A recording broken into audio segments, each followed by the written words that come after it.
Informatat që kemi marrë dje nga drejtori i shkollës vetë se i kemi ndarë me media dje gjatë pasditës.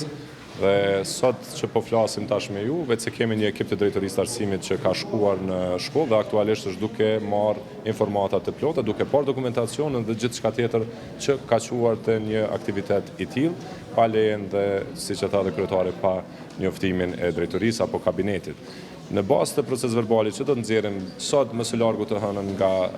ky ekip, ne do të marrim edhe masat konform procedurave dhe ligjit që ne kemi në fuqi. Normalisht një diçka që e cënon do të thotë integritetin e fëmijëve tonë, na jemi kundër edhe ne. Besoj që është dashme me qenë koordinim me drejtorinë e arsimit, po edhe e njoftuar edhe këshilli drejtues i shkollës që mendoj që e kanë marrë këtë vendim. Ne kërkojmë nga drejtoria e arsimit, nga drejtorët në përgjithësi që organizata të tilla të cilat vijnë me ligjëruar me forma të ndryshme, ligjërime të ndryshme, të kemë kujdes edhe drejtorët, edhe shkollat, edhe drejtoria e arsimit të kenë kujdes se çka po i ofrojnë fëmijëve tonë. Këtë kemi kërkuar gjithmonë dhe po kërkojmë edhe tash, edhe do kërkojmë gjithmonë që të kenë kujdes organizata të ndryshme të cilat po ju ofrojnë fëmijëve tonë për shkolla me ligjërime të jenë të licencuar nga drejtoria e arsimit në Prishtinë.